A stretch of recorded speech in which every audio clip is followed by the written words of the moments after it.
llegamos a este primer mensaje de esta serie, esta primer serie del 2021, mis hermanos, a la cual hemos intitulado Discipulado Perseverante. Esta primera serie con la cual queremos empezar este año, la estamos titulando Discipulado Perseverante, porque ese es el énfasis en realidad, esa es la dirección que debemos tomar a lo largo de este 2021. Y este salmo, o esta fracción del Salmo 31 que acaba de leer nuestro hermano Eric, es un salmo sumamente interesante. Voy a recalar un momento en él, pero permítame empezar. Mientras escuchaba en el momento de adoración que tuvimos hace un instante, si se ha dado cuenta, empezamos con dos himnos preciosos que tienen muchísimos años. No son cancioncitas que recién se compusieron, tienen muchísimos años. Y el segundo himno que escuchamos al inicio es un himno que fue escrito en el año 1905. Claro, nosotros lo conocemos en medio del ambiente cristiano evangélico como ¿Cómo podré estar triste? Así es el título. Pero el título original no es ese en realidad. Es totalmente diferente el título al que se conoce el día de hoy. No es ¿Cómo podré estar triste?, sino él tiene sus ojos puestos sobre el gorrión. Ese es el título correcto de cuando fue escrito en el año 1905. ¿Quién escribió ese himno? Déjame contarte un poco acerca de esto. Fue una mujer canadiense-americana, es decir, nació en Canadá, pero se crió y murió en Estados Unidos. Su nombre fue Sibylla Durfee Martin. Sibylla Durfee Martin. Dios la levantó como una excelente compositora, compuso muchos himnos, ¿no? Este es uno de los más conocidos. Pero la historia precisamente de ese himno con el que quiero empezar esta mañana empezó en la primavera justamente del año 1905, donde Sibylla y su esposo, que también era otro escritor de himnos, hicieron una profunda amistad o se conocieron con una pareja de esposos de apellido Dolit. Entonces, los Dolit con Sibylla y su esposo hicieron una gran amistad, se visitaban, se frecuentaban. Lo interesante de esta pareja, el señor y la señora Dolit, es que la señora Dolit, por lo menos había caído postrada hace 20 años atrás, entonces vivía postrada en una cama cuando Sibylla Durfee y su esposo los conocieron. Y no suficiente con este impedimento, este terrible impedimento de la señora Dolit, su esposo tenía que trabajar como cualquier esposo para sostener a su familia, pero el esposo también era inválido. Él usaba una silla de ruedas y trabajaba en esa silla de ruedas. Entonces usted ve a esta esposa postrada por 20 años en la cama y a su esposo trabajando en una silla de ruedas, un inválido. Pero según la descripción de Sibylla Durfee y su esposo, y es lo que les atrajo de esta pareja, era su forma de vida que tenía esta pareja, ¿no? Estos esposos, a pesar de sus limitaciones, inspiraban por la manera en que trataban a todo el mundo con un amor muy notable, ¿no? Y cómo bendecían a muchas personas. Un día, sentados tomando el té en la casa de los Dolit, Sibylla Durfee y su esposo estaban conversando. Entonces el esposo de Sibylla les pregunta, ¿no?, a los Dolit cómo es o qué es lo que los hace ser como eran, ¿no? ¿Cuál era el secreto de la fe evidente en ellos y de su amor por el Señor para vivir de esa manera con todas las limitaciones que tenían? Ella postrada y el inválido, ¿no? La respuesta del esposo de esta familia Dolit fue una respuesta muy sencilla, pero que cautivó la mente tanto del esposo de Sibylla como de Sibylla misma. La respuesta del señor Dolit fue la siguiente. Bueno, dijo, porque yo sé, refiriéndose a Dios, dijo, Él tiene su vista puesta en las aves y sé que Él me mira también a mí. Esa sencilla frase, la belleza de la expresión simple de esa frase se apoderó del corazón y de la mente de Sibylla Durfee y de su esposo. Y producto de esa frase, ¿no? Él tiene su vista puesta en las aves y sé que Él me mira también a mí, nació este himno, ¿no? Nació este himno. Por eso que en el original el título es Él tiene sus ojos puestos sobre el gorrión, ¿no? Y cuando en 1905 Sibila se sentó y escribió la letra, es incomparable, ¿no? Yo simplemente le hago recordar esta preciosa primera estrofa que ella escribió diciendo lo siguiente, ¿no? Empezó con una pregunta, ¿no? A sí misma, ¿no? ¿Cómo podré estar triste? ¿Cómo entre sombras ir? ¿Cómo sentirme solo y en el dolor vivir? Si Cristo es mi consuelo, mi amigo siempre fiel, si aún las aves tienen seguro asilo en Él, seguro asilo en Él, ¿no? Feliz cantando alegre, yo vivo siempre aquí. Si Él cuida de las aves, cuidará también de mí, ¿no? Así, imagínense este hombre sentado en una silla de ruedas cantando esto. Imagínense esta esposa, 20 años postrada en cama diciendo, feliz cantando alegre, yo vivo siempre aquí. Eso parecería romper todos los esquemas del mundo en el que vivimos, ¿no? De nuestra concepción del dolor, como decíamos la semana pasada. Tratamos de evitar el dolor a toda costa, ¿no? Pero cuando cierra este coro mencionando, si Él cuida de las aves, cuidará también de mí, ¿qué tal convicción, qué tal sustento diría yo? Mis hermanos, cuando se ha experimentado el consuelo del Señor, cuando se ha experimentado, no es una definición, cuando hemos experimentado el consuelo del Señor, cuando se ha experimentado la amistad del Señor, cuando se ha experimentado la fidelidad del Señor en nuestras vidas, cuando hemos experimentado de primera mano su cuidado sobre nosotros, en momentos como los que estamos viviendo, entonces nuestras almas pueden estar en paz. A pesar que hayan batallas a nuestro alrededor, una sola cosa es necesaria, mis hermanos, y necesitamos recordarnos esa única cosa a lo largo de este 2021. ¿Y cuál es esa única cosa en medio de todo lo que podamos vivir y así se ponga color de hormiga todo peor? Esa única cosa es oír su voz. Entonces sabremos por dónde ir. Me encanta esta frase en la que insiste, Dios sabe bien. Dios sabe bien, Dios sabe bien. Él no necesita que le den testimonio del hombre, porque Él sabe exactamente lo que hay en el corazón de nosotros. Él sabe incluso cómo vamos a enfrentar este año. Él sabe lo que viene. Él sabe cuáles van a ser nuestras reacciones. Él sabe todo lo que vamos a hacer. El Salmo 31, que es de donde se leyó el fragmento al inicio, pero este Salmo 31 es un salmo que curiosamente declara, es un salmo que declara confianza en el Señor. Hay muchos otros salmos que hacen lo mismo, pero este específicamente, escrito por el rey David, declara una confianza total en el Señor, a pesar que tiene que enfrentar enemigos internos y externos a su vida. No podemos quedarnos ahí, pero déjeme darle así un vistazo a vuelo de pájaro.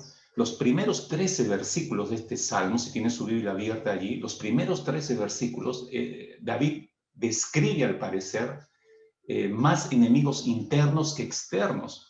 Fíjense, porque habla en el versículo 4, habla de red que han escondido. Ese es un enemigo externo. En el versículo 7 habla de aflicción, ese es un enemigo interno. Habla de angustia también, al final del verso 7, eso es un enemigo interno. En el verso 8 habla de enemigo, eso es un factor externo. En el verso 9 habla de angustia, habla de tristeza, son enemigos internos. En el versículo 10 habla de dolor, eso es un enemigo interno. Habla de iniquidad, es otro enemigo interno. Verso 11 vuelve a hablar de enemigos, es algo externo. Es lo que le estoy diciendo. En estos primeros 13 versículos describe al parecer más enemigos internos. Pero es un salmo de declaración de confianza del Señor. Parecería contradictorio, pero está tantos problemas externos e internos que está teniendo el salmista, pero es una declaración de confianza en el Señor a pesar de todo esto. No hay aflicción, hay angustia, hay tristeza, hay dolor, hay miedo. Lo está diciendo el salmista.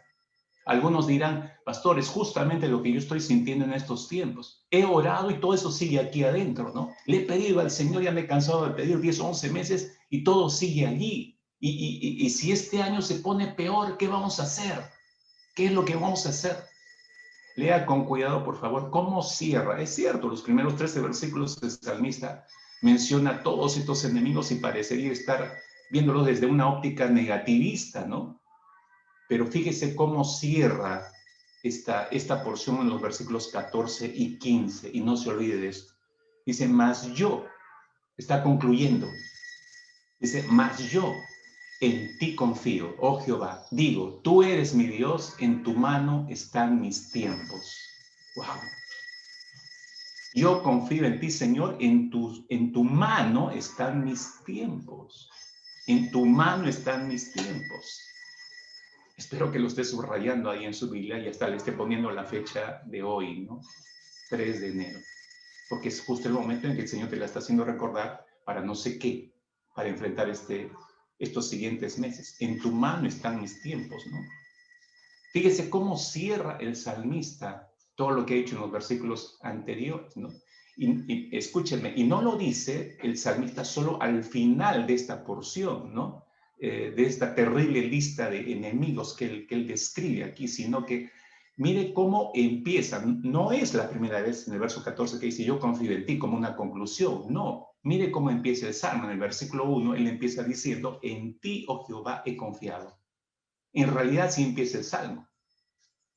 Es decir, lo que el salmista está diciendo, si usted lo ve, los dos extremos, empieza diciendo, en ti, oh Jehová, he confiado, menciona todos los enemigos con los cuales está luchando, externos e internos, y dice en el verso 14, vuelve a reafirmar, mas yo en ti confío, Jehová, en tu mano están mis tiempos, ¿no? En otras palabras, lo que el salmista está diciendo aquí es, de principio a fin, yo sigo confiando en ti, Señor.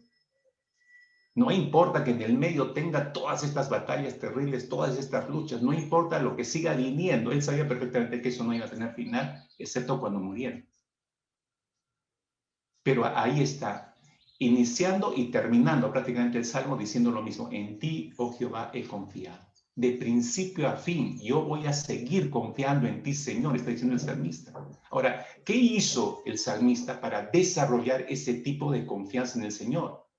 Al final de este salmo, David menciona a manera de consejo dos cosas que Pastor Mark leyó, que está en el versículo 23 y 24, y menciona al final del salmo estas dos cosas a manera de consejo, pero no solamente como un consejo al azar, sino porque él mismo lo ha experimentado, él mismo lo ha probado. Por eso lo pone al final, a pesar de toda la descripción que ha dado. Al final del salmo, David menciona estos dos principios, diría yo, que nos muestra que a él le ayudó a desarrollar esa confianza que está expresada en el versículo 1 y versículo 14, y repetida como a la mitad, ¿no? En el versículo 6 al final, mas yo en Jehová he esperado, que es el equivalente de confiar. O sea, él está ratificando una tras otra vez esto. ¿Por qué? Porque él puso en marcha estos dos principios del verso 23 y 24. Y así desarrolló el tipo de confianza que le fue necesario para enfrentar todo lo que tuvo que enfrentar, para soportar ese cruce por medio de valles complicadísimos en su vida. Dos cosas, mis hermanos, que al empezar este año debemos identificar como el deseo de Dios para nuestras vidas. Dos cosas que creo yo Dios desea que al empezar este año nos queden bien en claro.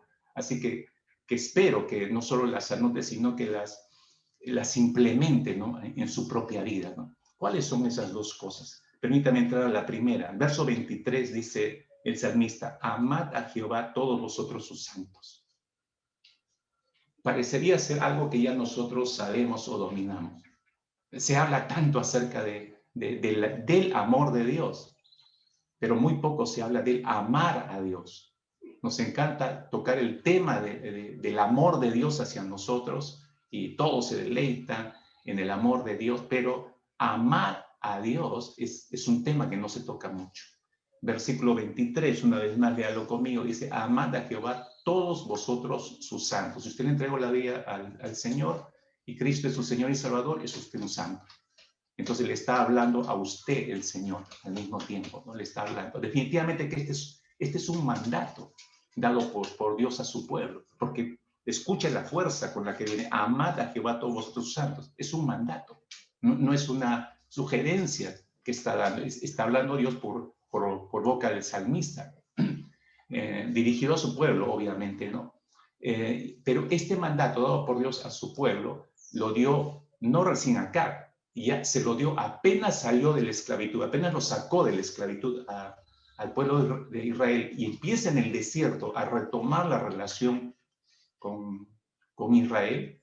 Ahí ya el Señor le dijo específicamente, mis hermanos, y una vez más, regresamos a Deuteronomio capítulo 6, versículo 5, Deuteronomio 6, versículo 5, y usted bien recordará, esto, ¿qué más específico que esto podía hacer el Señor? ¿No? Amarás a Jehová tu Dios de todo tu corazón, de toda tu alma y con todas tus fuerzas. Y estas palabras que yo te mando hoy estarán sobre tu corazón.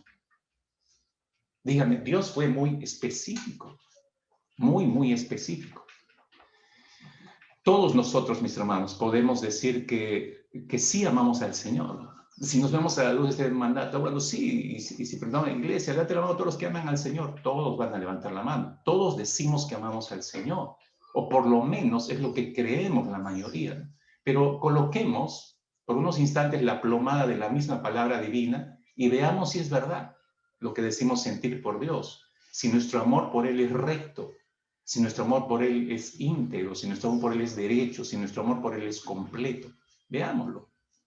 Porque fíjese, voy a usar algunas expresiones para que podamos comprender esto y compararlo con nuestro amor expresado con lo que realmente es en la realidad. No podemos decir que amamos al Señor. O voy a decirlo de manera personal. No puedes decir que amas a Dios si primeramente no le conoces. Esto es un requisito indispensable. Si decimos que amamos al Señor y no lo conocemos, pues, ¿qué clase de amor es ese? Cuando se le preguntó al Señor Jesucristo acerca del mandamiento más importante, ¿cuál fue la respuesta de Jesús? Si bien recuerda, Mateo capítulo 22, versículo 37 y 38, Jesús fue puntual. Dijo, amarás al Señor tu Dios con todo tu corazón, con toda tu alma, con toda tu mente. Este es el grande y primer mandamiento, dijo Jesús. Él estaba tomando el principio de Deuteronomio capítulo 6. Lo estaba abriendo nuevamente Jesús. Hermanos míos, no podemos llegar a amar verdaderamente a Dios si no lo conocemos bien. Y solo lo conocemos bien si vivimos diariamente conociéndolo a través de su palabra y viéndolo accionar en nuestras vidas y viéndolo en todas nuestras experiencias diarias. Es andar con Dios, es vivir con Él, es respirar a Dios. Si no logramos eso, nunca lograremos conocer en realidad al Señor. No puedes decir que amas a Dios si no le conoces. En segundo lugar, no puedes decir que amas a Dios si no le escuchas. ¿No? Es otro principio fundamental en el conocimiento de Dios. No puedes amarlo con todo tu corazón, con toda tu alma, con toda tu mente, sin una alimentación consistente de las Escrituras. Jesús fue muy claro también en esto cuando dijo allá en el Sermón en la Montaña, Mateo capítulo 7, versículo 24. Por tanto, cualquiera que oye estas palabras mías y las pone en práctica, oye y las pone en práctica, no solo dijo oírlas y ponerlas en práctica, será semejante a un hombre sabio que edificó su casa sobre la roca. Semejante comparación, no puedo tener mejor ilustración al Señor, ¿no? Entonces es el que oye y el que las pone en práctica. Miren, así como nuestro corazón debe ocuparse en atesorar a Dios plenamente, ¿no? En respirar su presencia, nuestra mente también debe estar igualmente comprometida en pensar en Dios correctamente. ¿Por qué? Porque los pensamientos equivocados sobre Dios producen un amor equivocado hacia Dios. Repito, los pensamientos equivocados sobre Dios producen un amor equivocado hacia Dios. Como dijo Jane Wilkin, Jane Wilkin es una escritora, una maestra en Biblia norteamericana, ha escrito varios libros. Ella dijo lo siguiente, y este pensamiento es importante rescatarlo. Jane Wilkin dijo, el corazón no puede amar lo que la mente no conoce. El corazón no puede amar lo que la mente no conoce. Te explico un poco esa frase que es importante y por eso la estoy rescatando para nosotros. Dicho en otras palabras, miren, si usted y yo no escuchamos la palabra, entonces nuestra mente no va a conocer al Señor. Si no escuchamos la palabra, si no entra por nuestros oídos la palabra, entonces no vamos a conocer al Señor. Y si mi mente no es llena de la palabra, no hay nada que mi corazón ame de Dios. Porque lo que conozco de Él desciende aquí, entonces involucra el sentido de mi corazón. Pero si no hay nada aquí, mi corazón no va a poder amar nada de Dios porque no lo conoce. Y si no hay nada de Dios en mi corazón, entonces mi voluntad no tiene nada que obedecer a Dios. Y curiosamente ese es el sistema de vida del mundo el día de hoy, de jóvenes, adultos, niños, de todos. No hay nada de la palabra aquí, entonces no hay nada que amar de Dios aquí. Y si no hay nada que amar de Dios acá, entonces no hay nada que obedecerle a Dios. Solamente, escuche, solamente llegamos a amar a Dios más conociendo más de Él. No podemos decir que lo amamos si no invertimos tiempo para conocerlo. No podemos decir que lo amamos si no invertimos tiempo para pasar más tiempo a solas con Él, aunque eso sea malinterpretado, externa e internamente a nosotros, ¿no? Pero eso nos va a llevar a aprender más acerca de nuestro Dios, más acerca de sus atributos, más acerca de su naturaleza, más acerca de sus promesas, más acerca de sus virtudes al escuchar o al ser misericordioso, de su gracia. A través del estudio de la palabra podemos tener ese conocimiento. Entonces entra a nuestra mente, entonces mi corazón va conociendo al ritmo que mi mente va conociendo de Dios y va amando lo de Dios. Entonces por eso hay mucho que obedecer en el corazón del creyente. Entonces no puede usted decir que ama a Dios si no le escuchas. Considere esto para este año. Algunos hasta ahora no se hacen la disciplina del encuentro diario con el Señor. Entonces, pero si yo te pregunto, ¿amas al Señor? Me vas a decir que sí. Sí, claro. Amo mucho al Señor, valoro lo que he hecho en la cruz, claro. Conoces lo que Cristo ha hecho, pero nunca lo has estudiado. No has estudiado de su gracia, no has estudiado acerca de su misericordia, no conoces cómo opera su fidelidad, malinterpretas incluso la gracia del Señor y se abusa porque no se sabe y no se ha estudiado acerca del tema. O sea, no se conoce muy bien. No puedes decir que amas a Dios si no le escuchas. En tercer lugar, no puedes decir que amas a Dios si no le contemplas. Si no le contemplas. No sé, alguno de los padres, quizá les ha pasado esto con sus hijos, pero esta es la historia de una niña de 5 años que un día miró a sus padres mientras estaba jugando ahí, ellos sentados en su sala y estaba jugando ahí en el suelo, y de pronto se quedó mirando a sus papás y les dijo a sus papás, no, cuando yo sea grande quiero ser una cantante, y quiero ser una cantante para Dios y quiero ser una mami. Los padres se quedaron sorprendidos al escuchar eso. ¿Cómo que quiere ser una cantante para Dios y una mami más? ¿Cómo obtuvo esta niña de 5 años, a sus 5 años, cómo obtuvo esa visión acerca de su vida en el futuro? ¿Será porque su padre es un director de alabanza en su iglesia y siempre, desde que tiene uso de razón, esta niña lo ha visto a su papá cantándole a Dios? Y en su mente, al mirar a su mamá, ha visto a una mamá de constante atendiéndola dentro y fuera del hogar. Entonces, ¿será que de ahí nació su visión y su ambición de ser en el futuro una cantante para Dios y una mami? Parecería gracioso, pero en la respuesta de esta niña yace o hay una verdad muy antigua como la Biblia misma, mis hermanos. Y que el apóstol Pablo la rescata y la comparte con la iglesia allí en Corinto. En su segunda carta a los Corintios, capítulo 3, versículo 18, el apóstol Pablo deja por escrito esta gran verdad y dice, por tanto, nosotros, todos, dice, hablando de los creyentes, dice todos y los creyentes, todos, mirando a cara descubierta como un espejo la gloria del Señor, somos transformados de gloria en gloria en la misma imagen como por el Espíritu del Señor.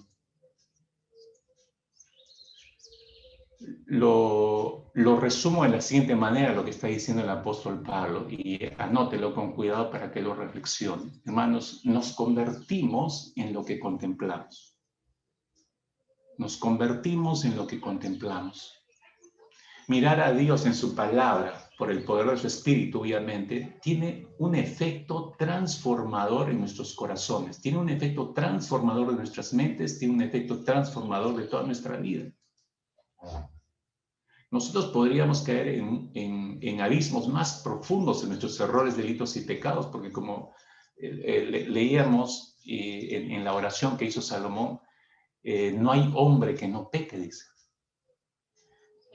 Los cristianos pecamos, por supuesto que sí, pero ¿por qué no caemos en abismos profundos como aquel que no tiene a Cristo Jesús? Porque a través de la palabra Dios nos rescata. A través de la Escritura, porque podemos estar en el hoyo más profundo y de pronto Dios trae una palabra y nos hace reaccionar como el hijo pródigo, nos hace regresar, nos obliga a volver a la casa del Padre. Si no tuviéramos eso, seríamos como cualquier persona del mundo, cada vez más abismados hacia el pecado.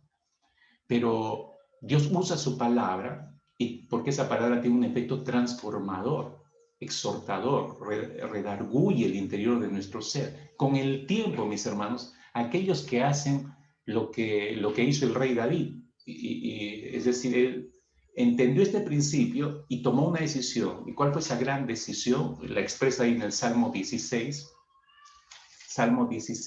versículo 8. Salmo 16, versículo 8, dice, a Jehová he puesto siempre delante de mí. Miren, en medio de todas las experiencias que tuve, de pecado incluso, él descubre y se da cuenta, yo no puedo vivir si no coloco a Dios por delante, ¿no? Es el mismo principio que planteó Moisés a Dios. Si no va, Señor, delante de nosotros, mejor no salgamos. Ya, David lo dice de esta manera, a Jehová he puesto siempre delante de mí, siempre delante de mí. No sé si usted experimentó esto y tomó esa decisión, porque hay grandes beneficios, ¿no? Los que han tomado esta decisión ya deben haberse dado cuenta. Yo lo llevo por un instante así rapidísimo también al Salmo 16, y ahí en la pantalla nos va a ayudar un poco en este sentido. Los beneficios, mis hermanos. Fíjese, en el Salmo 16, versículo 7, dice el salmista, bendeciré a Jehová que me aconseja, aún en las noches me enseña mi conciencia. Cuando nosotros ponemos a Dios por delante, como dice en el versículo 8, podemos experimentar el consejo de Dios de continuo. Ese aún en las noches me enseña mi conciencia. Fíjese hasta qué profundidad continúa la labor de consejería de Dios sobre nuestras mentes. Pero ¿por qué se gana eso? Porque hemos puesto a Dios por delante, ¿no? Y el verso 8, cuando menciona eso el salmista, Jehová he puesto siempre delante de mí porque está a mi diestra. No seré conmovido, por eso dice el salmista. Dios siempre estará delante de nosotros, mis hermanos. Que no solamente que Dios nos aconseje, ese es un beneficio que ganamos por ponerlo delante de nosotros, sino que Dios siempre va a estar delante de nosotros, porque está a mi diestra, dice el salmista aquí, ¿no? La diestra es el lugar preferente, usted sabe. Allí se encuentra el Señor guiando a los que verdaderamente le aman, camina lado a lado con el que le ama de esa manera, ¿no? Y vamos experimentando esto como el salmista, porque está a mi diestra por esa razón, porque Él va dirigiendo, él va a nuestro costado, mostrándonos por dónde debemos caminar. No seré conmovido, es decir, no seré afectado, no seré apenado. Ese significado me parece a mí interesante rescatarlo también, porque cuando dice no seré conmovido, ¿qué significa que no va a ser conmovido? No va a ser afectado. Puede venir cualquier situación y lo va a golpear. Eso no se niega, por eso dice, no voy a ser conmovido. Algo va a venir para derribarme, pero no voy a ser conmovido. Está aceptando la realidad de que va a venir algo y lo va a golpear externamente a él, o puede venir internamente a él para derribarlo, pero no va a ser afectado notablemente, no va a ser apenado notablemente hasta el punto de derrumbarse. No. ¿Por qué? Porque ha puesto a Dios delante. ¿Por qué mi alma no va a ser afectada? Porque hablamos del interior de nuestro ser cuando pasamos estas circunstancias. ¿Por qué nuestra alma no va a ser afectada ante cualquier tormenta de la vida? ¿Por qué, mis hermanos? Porque nos hemos permitido, mejor dicho, que los intereses de Dios se conviertan en nuestros intereses. Por eso lo pongo delante al Señor. O sea, tus intereses van por delante, Señor, siempre. Por eso caminamos junto a Él. Para mí es más confiable hacer eso. Entonces, vamos descubriendo que las cosas pecaminosas que antes amábamos, repentinamente son menos atractivas para nosotros. Porque estamos caminando no detrás del pecado, estamos caminando detrás del Señor porque nos hemos puesto delante de nosotros. Encontramos la santidad de Dios y entonces empieza a florecer nuestra vida porque nos vamos pareciendo igual a Él. Descubrimos que empezamos a parecernos cada vez más a Cristo. El medio para que te parezcas a Cristo es la palabra. Siempre va a ser la palabra. Entonces, fíjese, estos dos grandes beneficios son tremendos que dice el salmista. Por haber puesto Dios delante mío, el consejo de Él siempre está aconsejando en lo profundo de mi conciencia. Él va delante mío, no voy a ser conmovido, no voy a ser afectado, no voy a ser apenado, así me golpee cualquier cosa. Y en los versos 9 y 10, fíjese lo que agrega el salmista y se alegró por tanto mi corazón, se gozó mi alma, mi carne también reposará confiadamente, porque no dejarás mi alma en el Seol, ni permitirás que tu santo vea corrupción. Por poner a Dios por delante, Dios no nos dejará en el Seol. Y empleo el mismo término que está usando el salmista. Miren lo que está diciendo el salmista, habla de alegría, habla de reposo confiadamente en el Señor, porque no va a dejar que su alma quede en el Seol. A pesar que Dios no nos deja, ni nos va a dejar sin su consejo, a pesar que caminemos lado a lado con el Señor, existe, mis hermanos, la posibilidad de que tomemos una decisión errada que nos lleve hacia el pecado. Pero aún así, Dios no nos dejará abandonados allí. Como el hijo pródigo, pudo haber llegado hasta con los cerdos, pero Dios nunca lo abandonó. Por eso lo redarguyó y él volvió a tomar conciencia de la situación.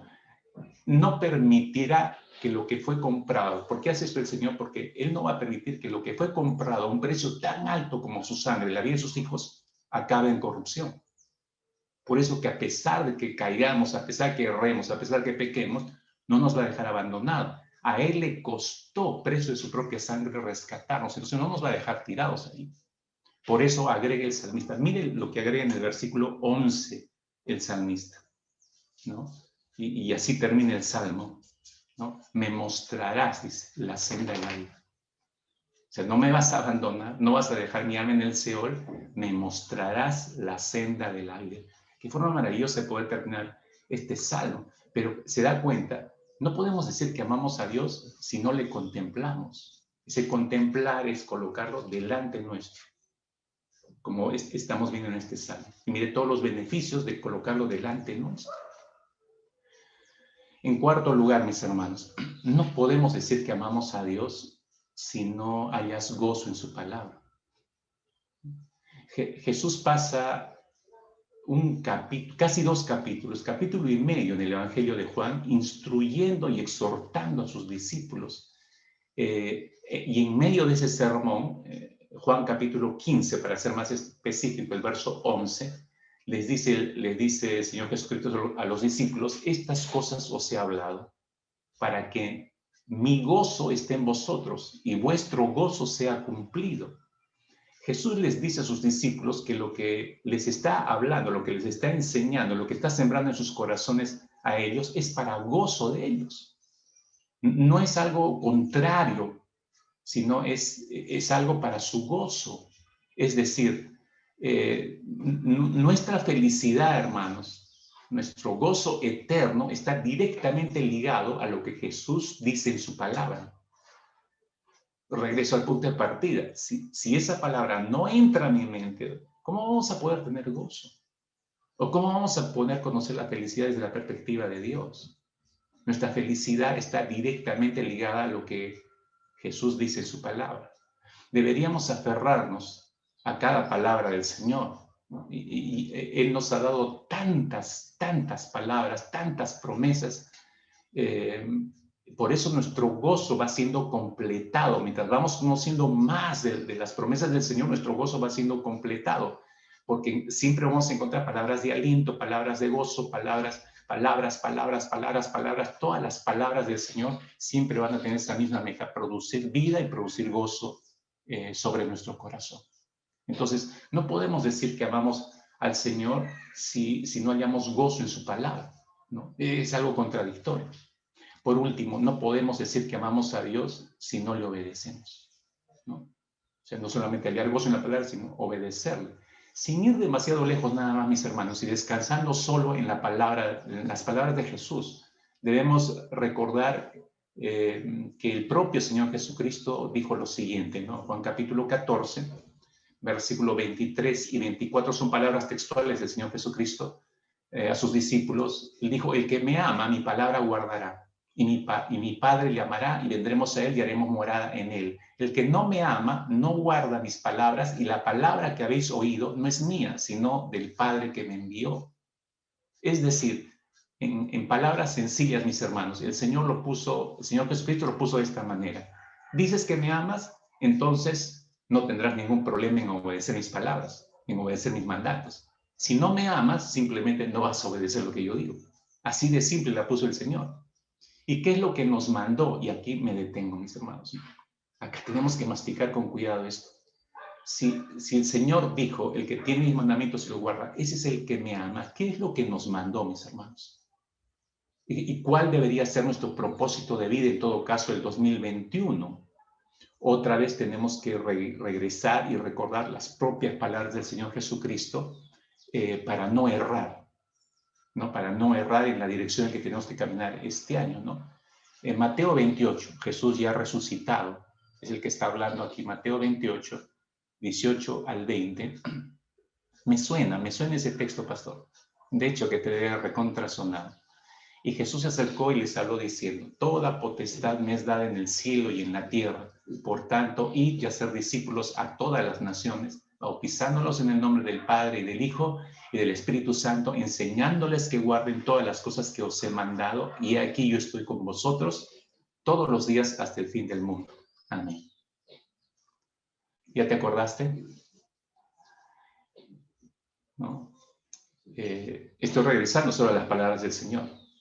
Entonces, eso significa, mis hermanos, que si nosotros obedecemos este mandato, estaremos mostrando nuestro amor por Cristo, ¿o no? Claro, yo sé lo que muchos pueden estar pensando, no va a ser nada sencillo en este contexto en el cual nos hallamos en estos momentos. Pero escúchenme, no somos los primeros que nos hallamos en este contexto de sufrimiento, de dudas, de temores, de persecución, de la fe, etcétera, etcétera. No somos los primeros de estar viviendo y deseando obedecer este mandato en medio de este contexto. Deseo traer claridad a todos nuestros pensamientos en esta mañana en cuanto a la misión de Dios, porque esa es la misión de Dios para la iglesia en estos tiempos, y de esta manera nosotros podamos mostrar nuestro amor a Cristo de una manera efectiva, mis hermanos. Entonces, los pongo en contexto rápidamente. Hechos capítulo 4, Hechos de los Apóstoles capítulo 4, para poderles mencionar el tener este año un discipulado perseverante, como decíamos en el título. Si Mateo 28 nos lleva a la realidad de que esto es lo que espera el Señor, siempre ha querido esto, este es el propósito de vida, por eso creó la iglesia, por eso nos salvó, por eso nos rescató, por eso nos comisionó. Tiene que ver con esto, ¿no? Podría mencionar muchos otros mandamientos. ¿Por qué este específicamente? Porque esta es la razón de la existencia de la iglesia. Por eso tenemos que regresar a este mandamiento. Ahora, deseo clarificar esta misión para estos tiempos, ¿no? Y de esta manera vamos a mostrar en nuestra obediencia, vamos a mostrar nuestro amor hacia Dios de una manera efectiva. Pero también entendemos que no va a ser sencillo. No podemos tampoco cerrar nuestros ojos a esta realidad de la pandemia mundial. No debemos caer en esta forma liberal de pensamiento en la que están cayendo algunas iglesias, algunos creyentes en el mundo. Ayer estaba viendo una noticia que un pastor X en Estados Unidos, uno de los estados en Estados Unidos, había convocado a su congregación en un parque público en una de las ciudades donde se tiene el mayor índice de contaminación y de rebrote del COVID. Entonces los invitó a adorar al Señor y más de la mitad de ellos no tenía la mascarilla colocada, no respetaban la distancia recomendada, y empezando su tiempo de adoración, este pastor exhortó a toda su iglesia: si no te sientes libre de adorar al Señor con mascarilla puesta, quítatela. Claro, al poco tiempo llegó la policía, llegaron las autoridades y pusieron un orden en el asunto, pero mientras veía yo algunas imágenes de la policía que se acercaba para conminar a la gente que estaba sin mascarilla a que se colocara la mascarilla, estos creyentes retrocedían de los policías, de las autoridades, y les decía, invocaban el nombre de Cristo: Jesús, Jesús, Jesús, te reprendo, Jesús. O sea, ¿cómo alguien que conoce las Escrituras y actúa de esta manera? Es algo incongruente, ¿no? No conocen bien la palabra de Dios, ¿no? No podemos actuar ligeramente nosotros. Cuando hablo de ponerlos en contexto en la iglesia, o sea, no es solo sencillo decir, miren hermano, Mateo 28, usted conoce Mateo 28, se le ha pasado todo el 2019, el 2018, el 2017, el 2016, podría seguir retrocediendo hacia atrás. Usted no ha hecho ningún discípulo. ¿A quién evangelizó en los últimos 5 años? ¿A quién evangelizó en los últimos 10 años? Usted ve en su vida y va a encontrar que no tiene a nadie, probablemente, ¿no? Salvo algunos. Entonces va a seguir repitiendo ese mismo plato. Y usted dice que ama al Señor, no está bien, no es congruente. Si usted ama al Señor, obedézcale, obedezca este mandato. Ya, ok, muy bien, usted está diciendo, perfecto, ya le entendí, ya quiero remediar eso. No puedo seguir desobediente porque ese es estado de rebeldía. Si la palabra es clara en este sentido y no lo obedece, eso es estado de rebeldía delante del Señor. Entonces, hay que remediar eso, hay que darle vuelta, no podemos seguir viviendo así. Ok, usted va a querer remediar, pero pastor, me dice, la situación es difícil ahora, no podemos hacerlo. Sí, yo entiendo. Por eso quiero poner el mandato, quiero ponerlo en el contexto correcto. Y no solamente quiero mencionar, porque usted ya conoce esto, ¿no? Estamos en una pandemia y las autoridades dicen que no hay que salir, hay que usar tapabocas, distancia social, etcétera, etcétera. Usted sabe todos los pormenores. Pero quiero ir más lejos. Por eso lo llevo a Hechos capítulo 4. No somos los primeros en pasar esto, ¿no? Pero fíjese esta iglesia cómo lo manejó. Cuando vemos este contexto y vemos que es similar, nos preguntamos, leyendo cómo lo manejó esta iglesia, entonces ahí hay principios para nosotros de cómo podemos manejar este tiempo, sin dejar de obedecer al Señor en cuanto a un evangelismo y discipulado perseverante. Entonces síganme con cuidado, por favor, del contexto. Estoy en Hechos capítulo 4. Usted sabe, el Señor nos guió hasta donde estamos en este momento como iglesia, según Hechos capítulo 2, versículo 42. A través de ese texto de Hechos 2, 42, Dios ya nos dejó algo en claro. Y en Hechos 2, 42 la palabra clave es perseverar, ¿no es cierto? A través de ese texto Dios ya nos dejó en claro que no podemos ser la misma iglesia cuando volvamos a reaperturar. Nuestras vidas deben ser diferentes, producto de una transformación a causa de que hemos dejado actuar a la palabra del Señor en nosotros durante todos estos meses, durante todo este año que ha pasado. Entonces, Hechos 2:42 nos guió hacia un reordenamiento de nuestra perseverancia en la palabra del Señor por un lado, un reordenamiento de nuestra vida de oración por otro lado, a un reordenamiento de la comunión ante la mesa del Señor por otro lado. Incluso el último domingo nos guió a un reordenamiento de nuestra forma de ver el sufrimiento para perseverar en el Señor en medio del sufrimiento. Entonces, es claro que el punto de partida en el cual nos puso el Señor fue Hechos 2:42.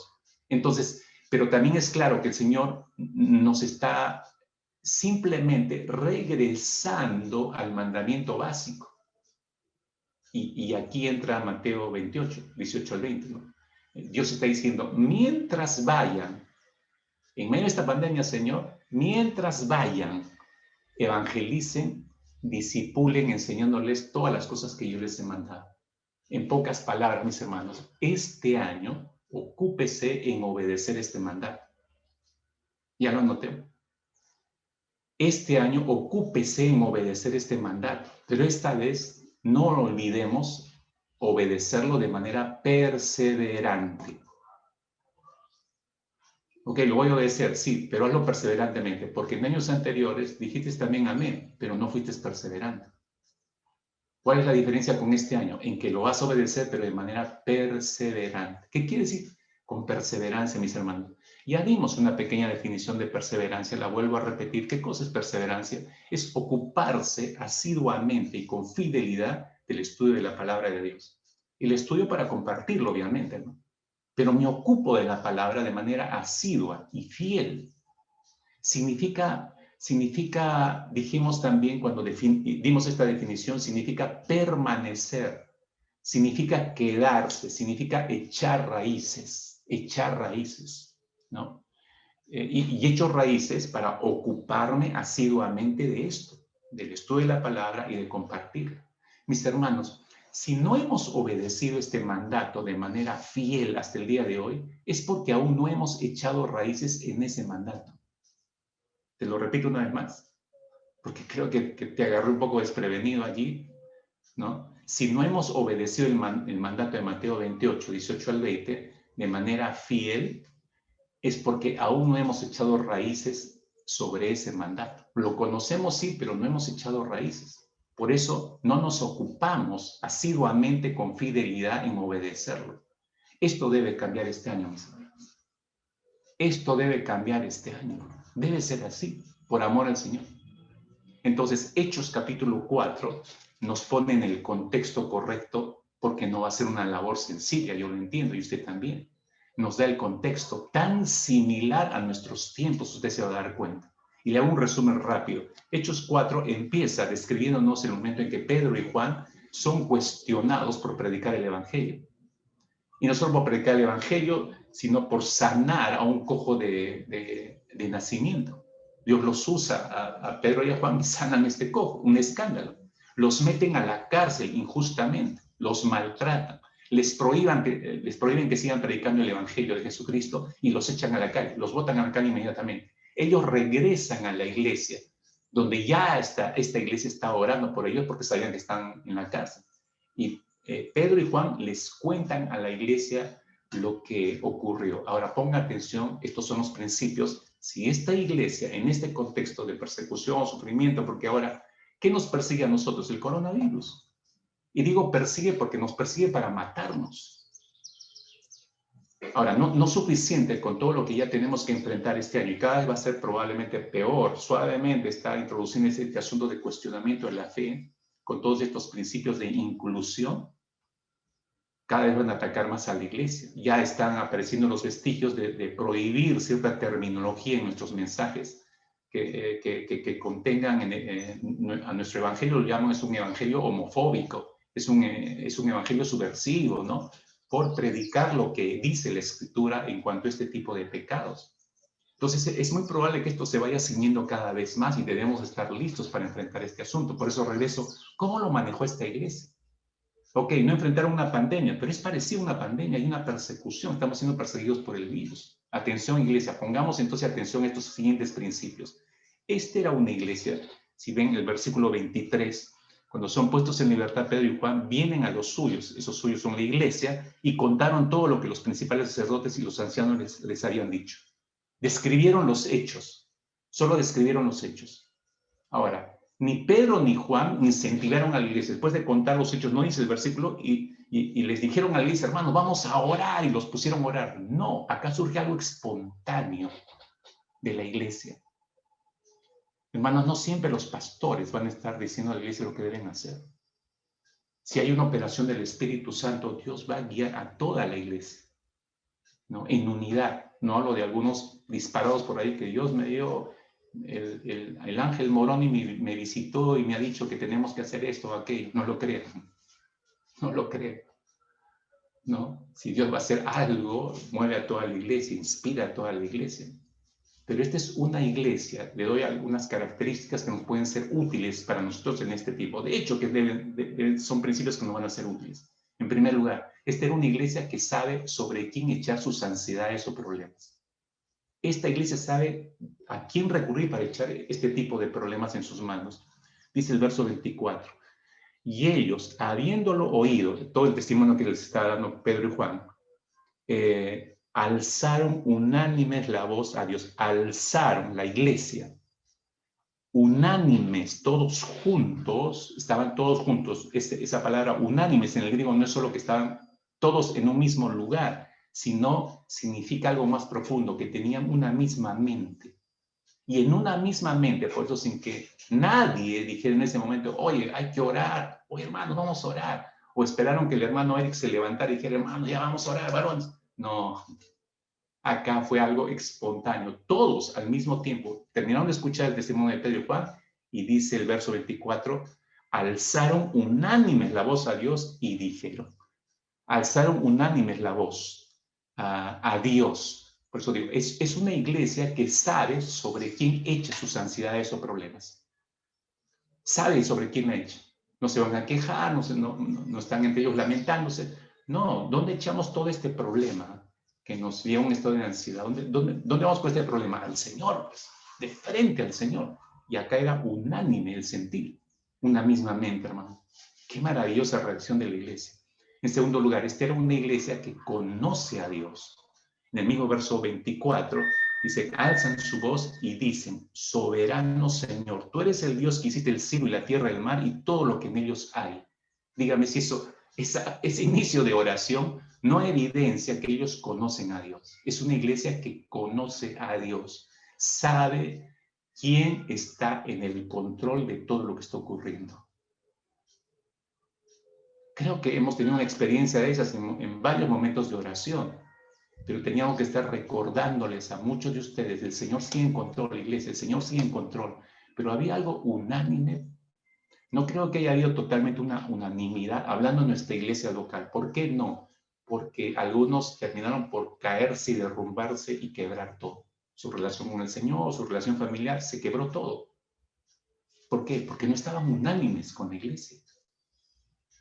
Este es un gran ejemplo, mis hermanos. Estos son principios, no es una lectura para, uy, qué linda iglesia. Son principios, han quedado en la escritura como principios de vida para la iglesia. Era una iglesia que conoce a Dios. En tercer lugar, es una iglesia que conoce la palabra, evidentemente conoce la palabra. Verso 25, dice, y que por boca de David, tu siervo, dijiste. Están orando hacia Dios. Dice que por boca de David tu siervo dijiste, ¿por qué se amotinan las gentes y los pueblos piensan cosas vanas? Se reunieron los reyes de la tierra y los principales se juntaron en uno contra el Señor y contra su Cristo. ¿Qué están haciendo? Están citando el Salmo 2. Los dos primeros versículos del Salmo 2 lo están citando acá. ¿Por qué? Porque es una iglesia que conoce la palabra.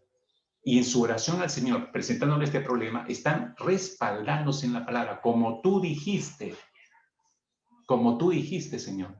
Porque conocen la palabra de Dios, entonces pueden basar confiadamente su oración en la palabra.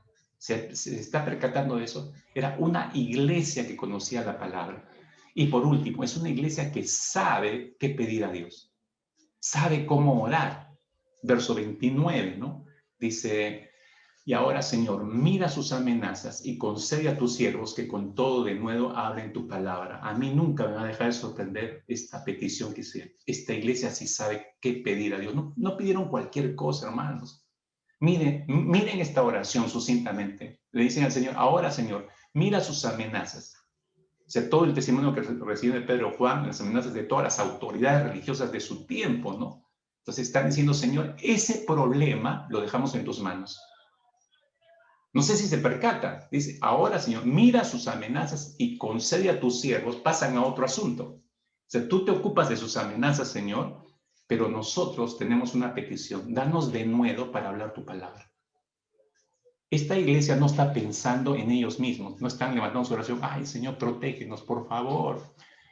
Cancelamos, en el nombre de Cristo, cancelamos lo que esas autoridades han dicho, en el nombre de Jesucristo, cancelamos toda declaración, etcétera, etcétera. Todo lo que ahora escuchamos últimamente gira en torno a nosotros. No están pensando, esta iglesia no está pensando en ella, está pensando en la gente que necesita escuchar el evangelio.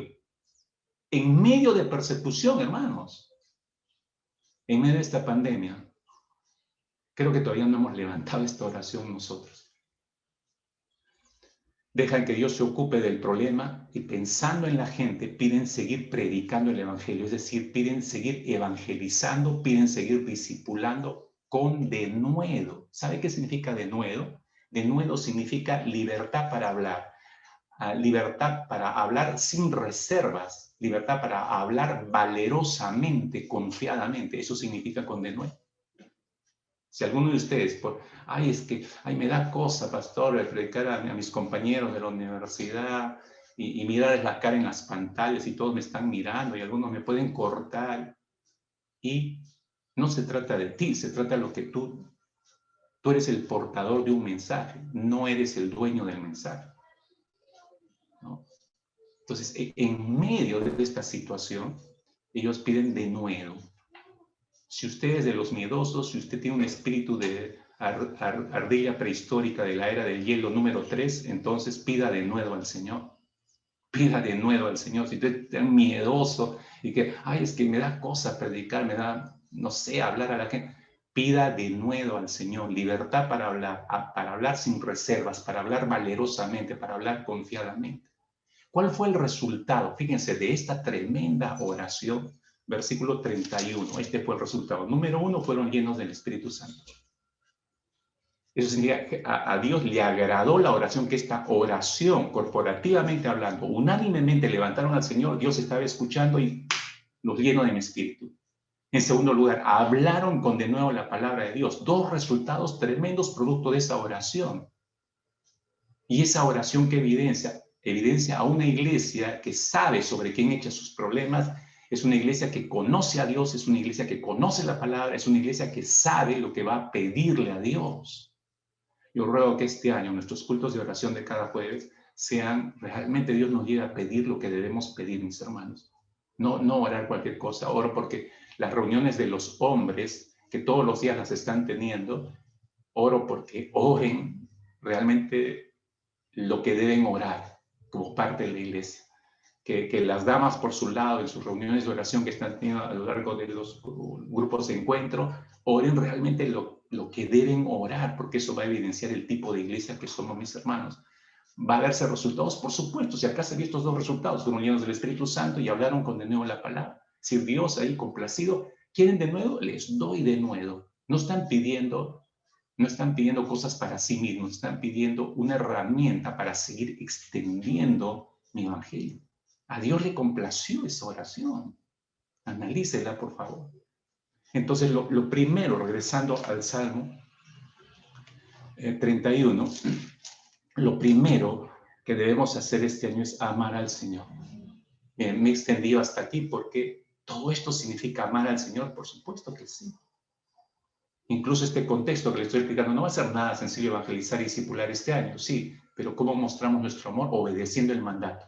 ¿Y cómo obedecemos ese mandato en una situación tan complicada? Le acabo de mostrar Hechos capítulo 4, ¿no? Esta iglesia, a pesar de estar viendo esas circunstancias, pidieron algo específico a Dios. ¿Es difícil en este contexto? Sí, pidamos de nuevo, hermanos. Pidamos de nuevo para seguir anunciando el evangelio. Pero, en segundo lugar, regresando al Salmo 31, yo decía dos cosas que debemos hacer. Amar a Dios a lo largo de este año. Amar a Dios. Y número 2, versículo 24. Esforzaos todos vosotros los que esperáis en Jehová y tome aliento vuestro corazón. Confiar en el Señor. Confiar en el Señor. Amar al Señor y confiar en el Señor es la segunda cosa que debemos hacer este año. Solo dos cosas quiero enfatizar aquí, mis hermanos. Miren, este salmo nos está diciendo esforzados. ¿Qué significa esforzarse? Significa, el término hebreo es cobrar ánimo, ser fuertes, perseverar. Repito, cobrar ánimo, ser fuertes, perseverar. ¿No? Dice, entonces, esforzados significa perseverar. Todos vosotros los que esperáis en Jehová, los que esperáis. Esperar es confiar, porque confío, espero. Significa confiar. Entonces, en breve, lo que está diciendo el salmista acá es confíen de manera perseverante en Jehová, está diciendo. A lo largo de este 2021, mis hermanos, nosotros tenemos que amar al Señor, sino debemos confiar, pero no solo confiar por confiar, confiar perseverantemente en Jehová. Otra vez aparece esta palabra clave que ya nos habló el Señor en Hechos 2:42. Confíen de manera perseverante en Jehová. ¿Quiénes son los que confían perseverantemente en el Señor, mis hermanos? Son los que han llegado a conocerlo bien. Y porque lo conocen bien al Señor, entonces saben qué esperar del Señor. Saben que Dios va a hacer algo, saben que va a ejecutar su voluntad, saben que al final sus propósitos se van a dar igual. Saben porque conocen al Señor. Entonces, comprendiendo, mis hermanos, que la voluntad de Dios para este año que empezamos es que obedezcamos y prioricemos en un discipulado perseverante, pero que al mismo tiempo confiemos de manera perseverante en el Señor, en sus promesas. ¿Cómo cuál, entonces? Confiar perseverantemente en el Señor, en sus promesas, pero ¿en cuál promesa específicamente? Hay una muy especial que el Señor trajo a nuestro corazón. Y si vamos a empezar este año confiando en el Señor, tenemos que confiar en esta promesa. Empecemos por esta promesa, diría yo. Y van a venir otras más seguramente a lo largo de los siguientes meses. Pero creo que una muy especial para este nuevo año que estamos empezando es Isaías 43, versículo 19. Isaías 43, versículo 19. Fíjese, tremenda promesa del Señor. Él dice allí, he aquí que yo hago cosa nueva. Pronto saldrá la luz. ¿No la conoceréis? Otra vez abriré camino en el desierto y ríos en la soledad. Qué gran promesa, hermanos. Qué gran promesa. ¿Qué hacemos con esta promesa, mis hermanos? ¿Qué hacemos con esta promesa? Bueno, ¿no? Acabamos de decirlo, ¿no? Con el Salmo 31, ¿no? Confiar en esta promesa de manera perseverante a lo largo del 2021. Si Dios nos está trayendo esta promesa para empezar el año, debemos confiar en esa promesa, pero de manera perseverante hasta el 2021. No deje usted, hermana, no deje usted que nada ni nadie, ni interno ni externo a usted, le haga faltar en fe para con esa promesa. No lo permita a lo largo de este 2021. Pero esta promesa del Señor está ligada a un mandato. En realidad, esta promesa inicia con un mandato. Es como si Dios nos estuviera diciendo, muy bien, iglesia, acaban de cruzar hacia un nuevo año. Acabo de darles, en este texto, acabo de darles una inmensa promesa, la cual yo voy a cumplir como Dios al pie de la letra, como todas mis demás promesas, la voy a cumplir. Pero para que ustedes puedan experimentar los beneficios de esa promesa, deben obedecer el siguiente mandamiento. ¿Cuál mandamiento, Señor? Retroceda un versículo hacia atrás. Versículo 18. Dice, no os acordéis de las cosas pasadas y traigáis a memoria las cosas antiguas. Repito, ¿no? Esta promesa del Señor, el verso 19, en realidad empieza con un mandato. Es decir, primero es el mandato y luego viene la promesa. Recordemos, mis hermanos, que ya habían pasado, para ponerlos en contexto rápidamente nada más, de estos dos versículos, ya habían pasado casi 70 años desde que Judá, la tribu del sur, había sido llevada cautiva por los babilonios. Esta experiencia del cautiverio y del exilio, mis hermanos, dejó una profunda marca en toda la nación, en toda la tribu de Judá. No importó que hayan pasado ya los 70 años y que ya estaban llegando al final y que ya se acercara su liberación a través de un rey pagano, ¿no? Como Ciro el Persa, que dio el decreto para que pudieran regresar a su tierra, ¿no? y reconstruir su templo y su ciudad. No importaba que ya se estaba acercando esa liberación, pero Judá había quedado tan marcado, mis hermanos, por el exilio, que aún seguían pensando como esclavos. A pesar de haber sido liberados, a pesar de haber regresado a su tierra, ellos seguían esclavos de su pasado, seguían pensando como esclavos. Tome atención, por favor, iglesia, aquí, porque el profeta Isaías nos presenta tres cosas específicas. Él presenta el mandato por delante, nos muestra la razón del mandato y la motivación del mandato. O sea, tres cosas específicas nos muestra la cual quiero entrar y con esto redondear y terminar el mensaje en esta mañana. Miren lo que el Señor nos tiene preparado, ¿no? O sea, debemos confiar en el Señor, debemos confiar en Él y en sus promesas. ¿En cuál promesa? Esta es la primera promesa que les doy, dices. ¿No? Pero esta promesa va ligada a un mandato. Primero es el mandato y luego viene la promesa a continuación. Es como, tú obedeces esto, entonces vas a poder levantar cosecha de esta bendición que te estoy dando. No se agarre solo de la bendición y pretenda cosechar la bendición cuando usted no ha obedecido un mandato previo. Entonces, por eso lo debo desglosar para nuestra comprensión, ¿no? tres cosas, como decía, que muestra el profeta Isaías acá. El mandato en sí mismo, la razón del mandato y la motivación del mandato. Empiezo rápidamente con el mandato, se lo describo. Es obvio, versículo 18, una vez más, este es el mandato clarísimo de parte de Dios, ¿no? A su nación en ese tiempo y a nosotros en ese tiempo. No os acordéis de las cosas pasadas, ni traigáis a memoria las cosas antiguas, dice el Señor. Es decir, ni voluntariamente, porque el mandato es interesante, dice, no os acordéis de las cosas pasadas, ni traigáis a la memoria, ni voluntariamente, ni involuntariamente, está diciendo el Señor, permitan que los recuerdos del pasado pesen sobre sus mentes. No permitan que dominen sus mentes y sus corazones. Usted sabe, a lo largo de toda esta pandemia, ha habido una serie de situaciones que usted puede haber vivido, ¿no?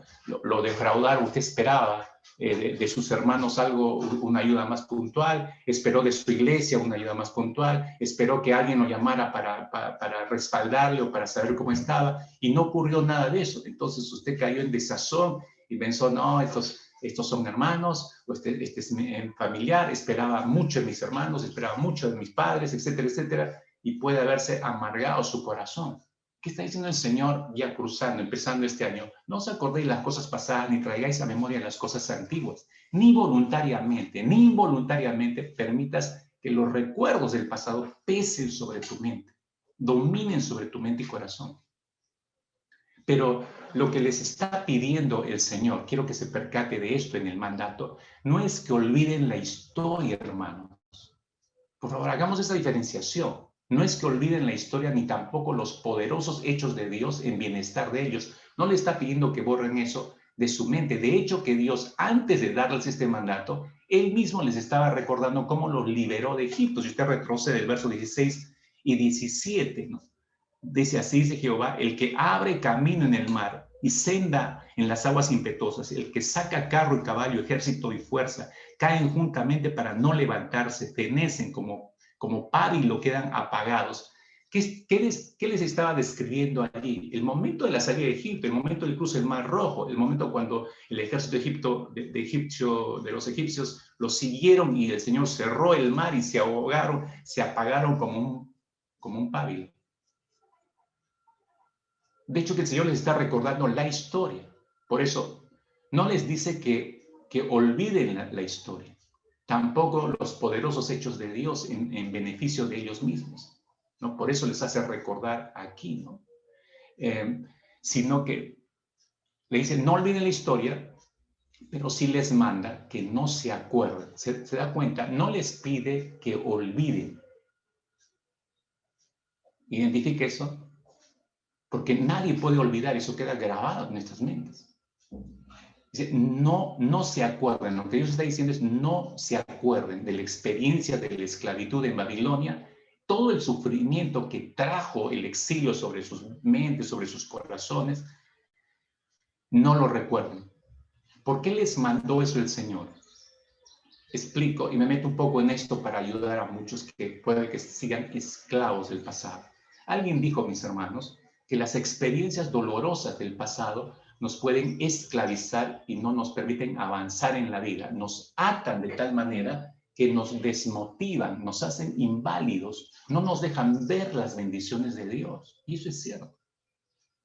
¿Cuál es la manera de ser libres de esas experiencias del pasado? Usted se estará preguntando. Bueno, lo resumo en una palabra, perdonando. Perdonando. Los de Judá tenían miles de razones, mis hermanos, para seguir odiando a los babilonios, porque no solamente les infringieron sufrimiento durante 70 años en sus tierras, tratándolos como esclavos, sino porque les robaron 70 años de sus vidas. 70 años de sus vidas les robaron. Entonces, ellos podían creer que tenían el derecho a seguir odiando a los babilonios, y muchos de ellos creían que tenían derecho hasta vengarse de ellos en alguna oportunidad. Sin embargo, todo eso había en la mente de los de Judá cuando regresaron a su tierra, ya libres. Sin embargo, Dios les dice que ya no recuerden más esas cosas pasadas. Y solamente les dice, hay una forma de ser libres de todo esto. Perdonando a sus agresores, así lograrán verdadera libertad. Mire, los especialistas han dicho lo siguiente, que el problema surge para nosotros cuando nosotros consideramos cualquier experiencia dolorosa en nuestras vidas como algo, la etiquetamos como algo inaceptable. Entonces, somos nosotros, cuando etiquetamos algo o a alguien como inaceptable, somos incapaces de perdonar a esas personas. Entonces, consideramos inaceptable, ¿por qué? Porque se han traicionado ciertos acuerdos, se han violado ciertos principios, no se han cumplido nuestras expectativas, no se han respetado ciertos valores que se han quebrado. Sea cual sea la razón, lo vemos como inaceptable y esa experiencia puede ser tan fuerte sobre nuestras almas que podemos aferrarnos a ellas y quedarnos clavados en ellas. Por eso nos referimos, continúan en un estado de esclavitud. Y en lugar de no acordarnos más de esas experiencias, más bien mantenemos el recuerdo retroalimentándolo con la rabia que sentimos y con el odio del deseo de nuestra propia justicia. Generalmente los especialistas dicen que de esa manera lo manejamos en nuestra mente y en nuestro corazón. Debemos recordar, mis queridos hermanos, mi querida iglesia, debemos recordar que la rabia no soluciona las injusticias, sino que crea más dolor, incluso crea más injusticias todavía de las ya habidas. Los especialistas dicen, y pongo esto para que quizás lo lea y le quede más grabado, cuando algo nos ha dañado, tendemos a hablar de justicia mucho más a menudo que de perdón. Lea con cuidado esto. Cuando algo nos ha dañado, tendemos a hablar de justicia mucho más a menudo que de perdón. Le pongo un ejemplo para que entiendan esta expresión de los especialistas. Por eso es que usted y yo vemos en los noticieros, ¿no? En muchas oportunidades, ¿no? Vemos estos estudiantes que fueron asesinados en la última marcha, recuerda, fueron muertos. Cuando hablaron con los padres, que yo siempre veo ese patrón repetitivo, ¿no? Ahí están las cámaras y la madre, la esposa, los padres, el hombre, que son familiares, parientes del inocente, entre comillas, asesinado, están gritando frente a las pantallas con sus lágrimas y llenos de rabia, dicen, queremos que se haga justicia, ¿no es cierto? Queremos que se haga justicia. Nunca usted va a escuchar que alguno de estas familiares, con el familiar ya fallecido, por X razones, ninguno de ellos los va a ver en la cámara diciendo, queremos perdonar al que mató a mi hijo, a mi hija, a mi hermano, a mi padre, a mi madre, que lo atropelló, queremos perdonarle públicamente. Usted nunca va a escuchar eso. Lo que va a escuchar es, queremos que se haga justicia. Y detrás de ese queremos que se haga justicia, no es una justicia legítima. Lo que están pidiendo es venganza. Y ahí está el ejemplo. Cuando algo nos ha dañado, hermanos, tendemos a hablar de justicia mucho más a menudo que de perdón. Cuando alguien nos ha dañado, cuando alguien nos ha defraudado, cuando alguien nos ha herido, cuando alguien nos ha traicionado, y de eso la pandemia no ha paralizado. Le aseguro que muchos de ustedes han pasado algo de eso a lo largo del año pasado. Cuando alguien pasa todo esto, sentimos, estoy hablando de emociones en el alma, sentimos que tenemos que hacer pagar a la persona de alguna forma. Creemos que así vamos a hacer justicia. En nuestra concepción lo manejamos así. Consideramos nosotros inaceptable lo que ha hecho esa persona y esa rabia nos mantiene atados a esa situación y a la persona que nos ofendió. En vez de perdonar a la persona y soltarla, nos atamos más a ella, nutriendo así de esa manera el resentimiento. Y al hacerlo, mis hermanos, somos injustos con nosotros mismos. ¿Por qué? Porque nos mantenemos en el infierno de nuestro fuego interior. El odio afecta nuestra salud, envenena nuestro corazón, nos resta paz interior, nos seca de amor y de felicidad. El odio es una emoción incendiaria, hermanos, al fin y al cabo. Entonces no conviene ir por esa vía. Será por eso que tanto insistió el Señor Jesucristo en que perdonemos, así como nuestro Padre Celestial nos ha perdonado. Entonces nos ha capacitado a sus discípulos para poder perdonar en ese mismo nivel. ¿Por qué? Para hacernos libres.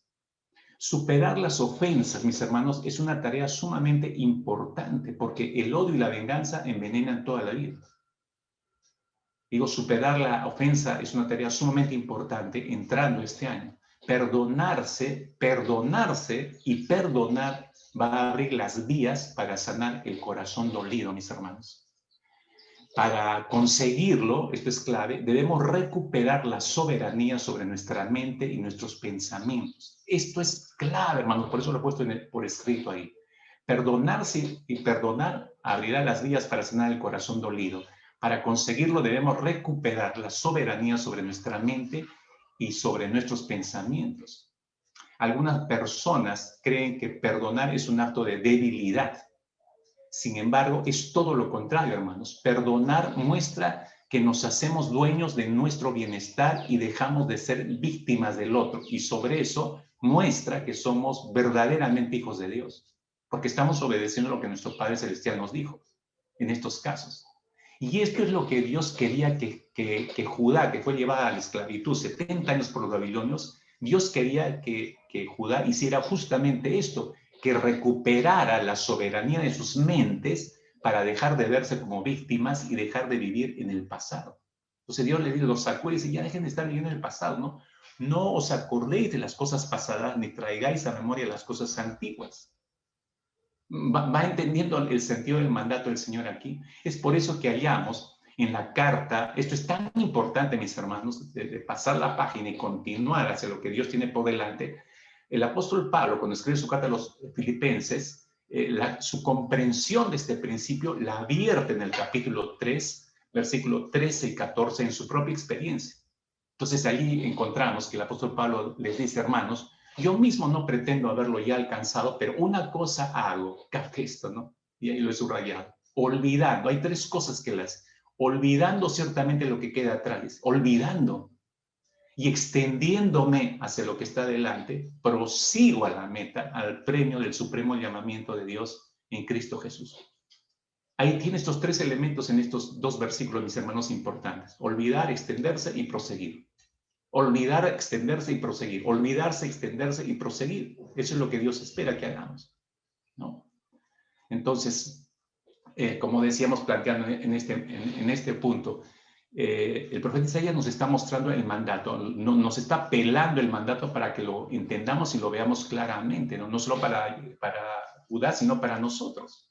Pero lo segundo que Isaías explica es la razón del mandato. Aquí está claramente planteado el mandato. No os acordéis de las cosas pasadas, ni traigáis a memoria las cosas antiguas. Y luego explica la razón del mandato. Versículo 19, en su primera parte, dice, he aquí yo hago cosa nueva, pronto saldrá la luz. Evidentemente, mis hermanos, Dios quiere hacer algo diferente. Ya en esta frase nos permite visualizar y nos da luces de que Dios quiere hacer algo diferente, quiere hacer algo nuevo en nuestras vidas a lo largo de este 2021.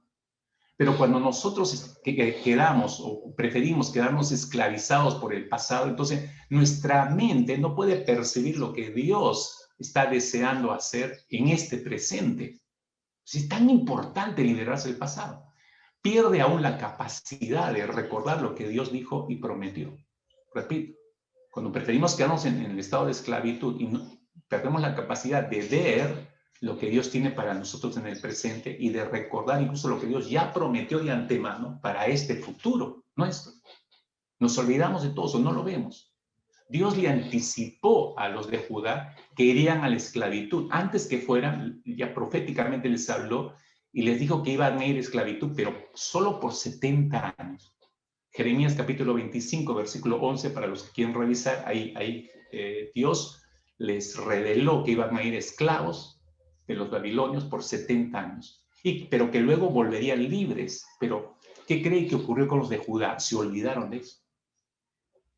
Por todos sus odios, resentimiento para con los babilonios, les impidió recordar la promesa del Señor, ¿no?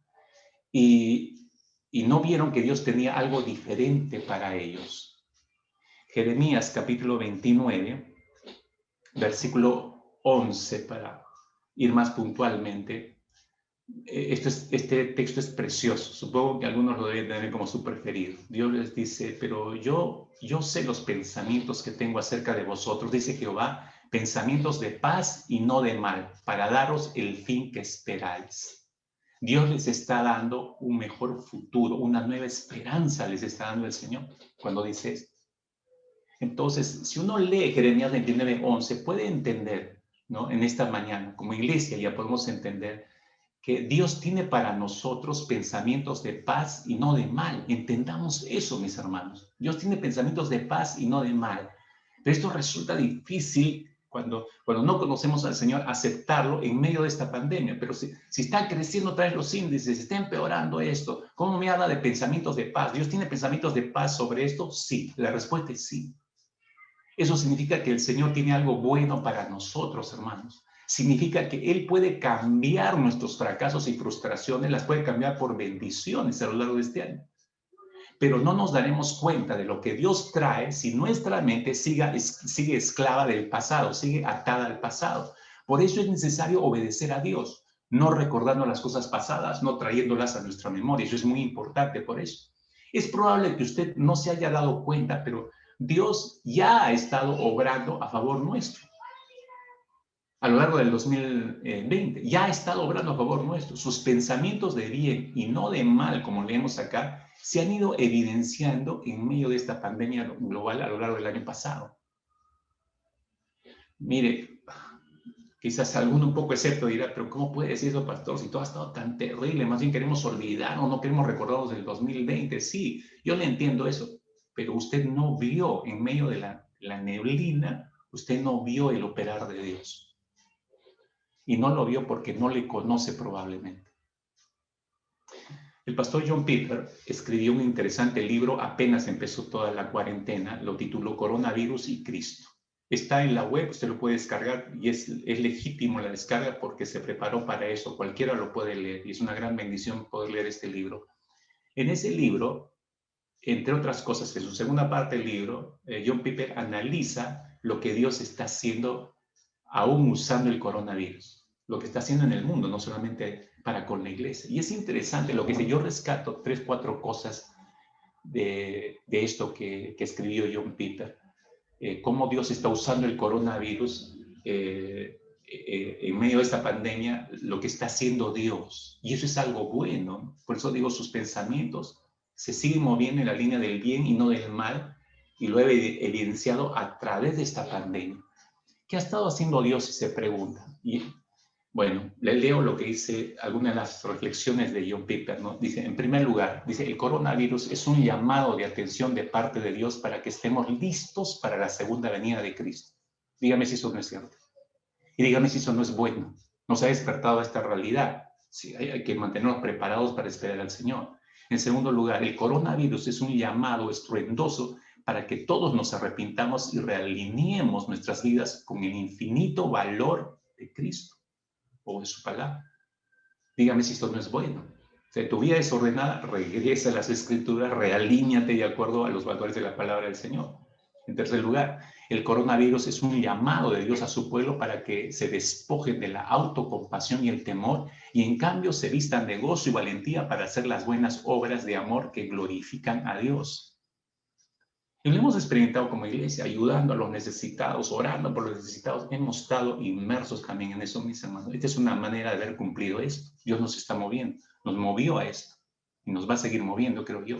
En cuarto lugar, dice Piper, por medio del coronavirus, Dios está desarraigando a cristianos establecidos en todo el mundo con el fin de liberarlos para algo nuevo y radical, para enviarlos con el Evangelio de Cristo a los pueblos del mundo que aún no han sido alcanzados. Yo creo si algo hemos ganado conciencia es la urgencia de la predicación del Evangelio en estos tiempos. Por eso creo que Dios nos ha hecho realizar este discipulado perseverante, porque hay una urgencia de predicar, de la predicación del Evangelio. ¿A cuántos de nosotros este año o los siguientes años Dios los sacará del país y los llevará a otros lugares? No lo sé, hermanos. Quizá para eso nos está preparando el Señor. Todo esto es bueno para nosotros. Todo esto lo ha estado haciendo ya el Señor a lo largo del 2020. Solo estoy rescatando esto que genialmente Y guiado por el Espíritu que pasó John Piper, rescató en plena cuarentena, salió este libro. Y sin ver los siguientes meses que iban a venir, ya él vio la obra de Dios en todo esto, lo que Dios estaba haciendo, ¿no? Y esto es bueno. Esto es bueno, mis queridos hermanos. Por eso Dios manda algo, viene el mandato. Esta es la razón del mandato, ¿no? Dios quiere hacer algo nuevo. Evidentemente quiere hacer algo nuevo en medio de nuestras vidas a lo largo de este 2021 y en este contexto pandémico. Termino. En tercer lugar, la motivación para el mandato nos muestra el profeta Isaías. Mis hermanos, el hecho de no recordar las cosas pasadas, como dice el mandato del verso 18, no significa, hermanos, que ya no haya más sufrimiento sobre la vida, sobre nuestras vidas. Por el contrario, siempre lo vamos a tener. Esa es una garantía. No olvidemos que la aflicción, si va a continuar habiendo aflicción, no olvidemos, hermanos, que la aflicción es un buen instrumento en las manos de Dios. ¿Por qué? Porque Dios lo usa para nuestro crecimiento, lo usa para nuestra madurez, tal como lo dice el Salmo 119, el cual estamos estudiando, versos 71 y 72, les recuerdo, dice, bueno me es haber sido humillado, dice el salmista, bueno me es haber sido humillado para que aprenda tus estatutos, mejor me es la ley de tu boca que millares de oro y plata. Qué gran conclusión del salmista, ¿no? ¿Qué tal motivación, digo yo, para estos tiempos, ¿no? Dios usa la aflicción para pulirnos, para ayudarnos a madurar. Dios, hermanos, nunca prometió que iba a eximirnos de la aflicción, nunca prometió eso. Sin embargo, Él sí ha prometido que a pesar de la aflicción que tengamos y que enfrentemos en esta vida, la motivación para poder seguirlo es esta segunda parte del verso 19, ¿no? Otra vez abriré camino en el desierto y ríos en la soledad. Tremenda promesa del Señor. Esta debe ser nuestra motivación para obedecer el mandato. Saber que Dios tiene algo para nosotros, porque Él ha dicho que va a hacer esto, va a abrir camino en el desierto y ríos en la soledad. ¿Sabes lo que es pasar por un desierto? ¿Sabes lo que es pasar por un desierto? Bueno, yo tampoco tengo la experiencia de haber caminado medianamente, diría yo. A mis 18 años, cuando estaba en el ejército, cada 3 meses salíamos, como le llamaban, marchas de campaña y nos metían al desierto. Vivíamos en carpas así como nómadas. En las noches habían marchas en plena desierto, simplemente guiarnos por una brújula y por las estrellas. Era agobiante ese tipo de desiertos. Cuando fuimos con mi esposa a Israel, el primer lugar que visitamos fue la fortaleza de Masada, que queda en pleno desierto. Es una fortaleza que construyó el rey Herodes sobre un collado inmenso, inaccesible, que queda frente al Mar Muerto, muchos kilómetros frente al Mar Muerto. Digo muchos kilómetros porque se puede ver a lo lejos, desde la fortaleza se puede ver parte del Mar Muerto. Pero el calor era tan agobiante, hermanos, a pesar que todos vamos equipados y todos con agua. Llegó un momento ahí arriba que hicimos el recorrido en toda la fortaleza y por todo alrededor es desierto, alrededor de esta fortaleza. El calor era tan intenso y que yo, como decimos muy latinamente, ¿no? Me moría de sed, ¿no? Entonces cuando bajamos ya para regresar en un teleférico que nos baja, hay unos bebederos de agua. En mi vida he probado un agua tan deliciosa, ¿no? Y yo tenía miedo de tomarla porque, como acá pensamos bien a la peruana, ¿no? Es agua del caño, ¿no? No, debe estar contaminada. Pero esta agua es súper tratada, ¿no? Entonces cuando probé un poco, el sabor nada más ya llamó mi atención y yo le di duro ahí, ¿no? Pero era el calor que hacía en pleno desierto. Es lo que le decía hace un instante. ¿Sabe usted lo que hay en un desierto? No hay nada. Usted mira todo alrededor y es arena, ¿no? Y la mayor necesidad en el desierto es agua. Agua. No hay otra cosa en la mente. Agua, solamente agua. Si no se tiene la suficiente agua, se puede caer en la desesperación. Y se puede morir en la desesperación. ¿Sabe? En el desierto, igual si usted echa un vistazo a todo alrededor y usted no ve nada, percibe una soledad abrumadora, no solamente por la falta de agua, sino que que hay falta muchas veces de un sendero, de un camino claro para caminar. Y eso aumenta la desorientación y desesperación. Si lo dejaran en el desierto, digamos, que le menciono, y no hubiera ningún punto de referencia y usted no conoce, le aseguro que se desesperaría, porque mira a todo alrededor y no ve nada, no ve ni siquiera un sendero, porque uno ve un sendero y empieza a caminar por el sendero, usted tiene la seguridad, va a desembocar a algún lugar. No hay nada, no hay nada en absoluto. En un desierto no hay señalizaciones, ¿no? Calle fulana de tal, ¿no? 10 cuadras más allá, calle a la derecha, para la avenida principal. No hay señalización. Sin embargo, mis hermanos, a pesar de todo esto, Dios promete que su provisión de agua estará allí para nosotros. Él va a proveer, como dice acá, va a proveer de un camino por donde podamos transitar con seguridad a lo largo del 2021. ¿Le cree usted a Dios? ¿Le cree usted a Dios? Va a proveer de un camino por el que podamos caminar con seguridad, va a proveer ríos, agua en medio de la soledad, es decir, su palabra va a correr como ríos de agua viva, primero hacia nuestro interior y luego saldrá desde nuestro interior para saciar la sed del mundo. Y si su palabra está, mis hermanos, su presencia también va a estar. No lo dude a lo largo del 2021. Entonces, tal como dice, y termino con este texto, y márquelo por favor como su texto uno de sus textos preferidos de inicio de este año. Yo voy a leer una versión diferente, Colosenses capítulo 1, versículo 11. Colosenses capítulo 1, versículo 11. Dice el Señor que con su glorioso poder los haga fuertes. Miren, con su glorioso poder los haga fuertes. Así podrán ustedes soportarlo todo con mucha fortaleza y paciencia. Lo leo otra vez, ¿no? Con su glorioso poder los haga fuertes, así podrán ustedes soportarlo todo con mucha fortaleza y paciencia a lo largo de este 2021. Fíjense. Y termino con este versículo, mis hermanos, porque Dios está planteándonos acá algo glorioso para este año que se está proponiendo delante de nosotros. Y es el hecho de que nos dice que no nos va a faltar problemas, pero que vamos a poder soportarlo porque su glorioso poder nos va a hacer fuertes. ¿Y qué significa su glorioso poder? Si Él está, su palabra está. Si su palabra está, Él está, mis hermanos. Entonces vamos a poder ver su glorioso poder en nuestras vidas. Eso es lo que nos va a dar el poder para soportar todo. Me encanta esa palabra, todo, con mucha fortaleza y con mucha paciencia. Dios sabe muy bien de lo que somos nosotros capaces de soportar o no. Así que antes de poder orar, por favor, podemos estar en la más densa oscuridad a lo largo de este 2021, como hemos venido diciendo a lo largo del inicio de este culto, pero las cosas podrían ponerse peor, podrían ponerse no tan peor, no lo sabemos. No sabemos con exactitud qué es lo que va a venir ni cómo se va a presentar este año, ¿no? Salvo las noticias anticipadas que vamos teniendo, que no son tan alentadoras que digamos.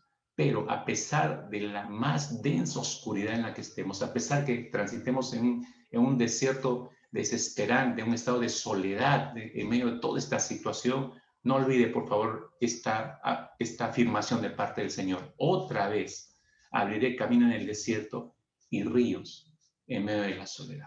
Oremos, mis hermanos, ahí, oremos. Dios bueno, tus promesas siempre han sido justas y verdaderas, Señor.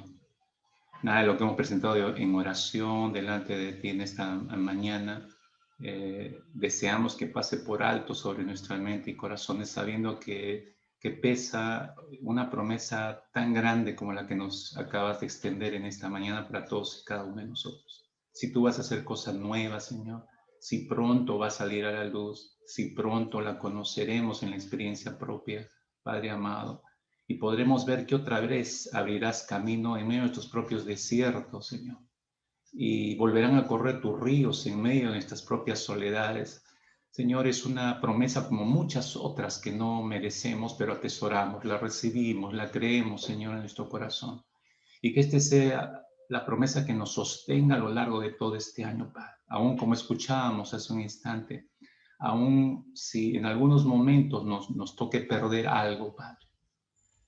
Rogamos que prepares nuestro corazón para poder enfrentar estas situaciones también, pero que no dejemos de glorificar tu nombre, que no dejemos, Señor, de seguir confiando en ti, de seguir permaneciendo anclados en ti, y no abandonemos, Señor, la misión para la cual nos constituiste como iglesia, como hijos tuyos. Que no olvidemos nuestra responsabilidad y que esa responsabilidad en cuanto al evangelismo y al discipulado sea una responsabilidad ejercida este año de manera perseverante, Padre bueno, y que podamos ver el mismo fruto que vio tu iglesia cuando levantó su voz y oró por denuedo.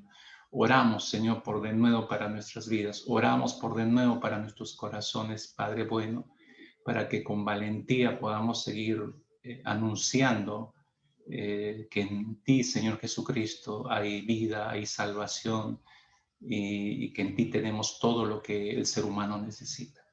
Padre, como iglesia, una vez más, como oramos al inicio, nos presentamos, pero nos presentamos para descansar sobre tu promesa, Señor. Gracias. Gracias, Padre, por lo que nos has alcanzado en esta mañana. Queremos reposar nuestras vidas sobre esa promesa en el nombre precioso de Cristo Jesús. Amén, Señor.